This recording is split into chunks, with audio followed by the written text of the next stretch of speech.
আসসালামু আলাইকুম। আজকে আমরা একটি প্র্যাকটিক্যাল প্রবলেম সলভ করার চেষ্টা করব। তো প্রথমে দেখেন কিছু স্টুডেন্টদের নেম, আইডি, ডিপার্টমেন্ট এবং সেমিস্টার দেওয়া আছে এইভাবে, এবং এখানে 23 স্টুডেন্টসদের প্রোফাইল দেওয়া আছে। আমাদের এখান থেকে আইডি, নেম, ডিপার্টমেন্ট এবং সেমিস্টার আলাদা করতে হবে। সো প্রথমে যদি আমরা আইডি সেপারেট করি, তো আইডিতে এখানে কি লেখা আছে 165375।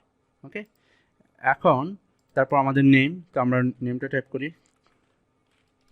নেমটা যেভাবে টাইপ করা আছে ঠিক সেভাবে দিতে হবে,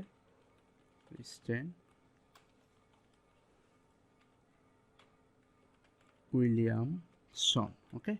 তারপর আমাদের ডিপার্টমেন্ট কি দেওয়া আছে এখানে, অ্যাকাউন্টিং, CC। তারপর হচ্ছে আমাদের সেমিস্টার হচ্ছে সাপোজ এটা হচ্ছে ফার্স্ট। ঠিক আছে, তো আমরা এইটুকু করলাম। তো এই যে সেলটা আমরা ম্যানুয়ালি টাইপ করলাম আইডিটা, এই আইডির পরে সেলটাতে ক্লিক করে Ctrl+E প্রেস করে দেন, দেখেন সবগুলো আইডি চলে আসে। আপনার কিন্তু আর ম্যানুয়ালি টাইপ করা লাগে না। ঠিক সেম আমরা যদি এই যে Ctrl+E, এখন আমরা যদি ক্রিস্টেন উইলিয়ামসনের পরের নেমগুলো একইভাবে চাই, তাহলে ঠিক সেম Ctrl+E, দেখেন চলে আসে Ctrl+E এক্স্যাক্টলি। ডিপার্টমেন্ট Ctrl+E, আমি প্রেস করে ফেলছি, জাস্ট নর্মালি ক্লিক করেন অ্যান্ড Ctrl+E, দেখেন চলে আসে।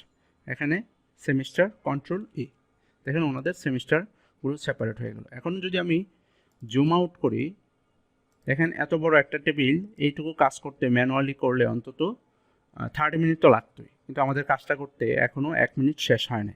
তো এইটাই হচ্ছে আপনাদের বিষয়, এবং এটাকে ফিল সিরিজও বলে। আমরা ফিল সিরিজটা করে ফেললাম খুব কয়েক সেকেন্ডের মধ্যে। একটা প্র্যাকটিক্যাল প্রবলেম একজন আমাকে বললো এটা দেখাইতে, দেন আপনাদেরকে দেখালাম। আই হোপ সো আপনাদের কাজে আসবে। ধন্যবাদ সবাইকে।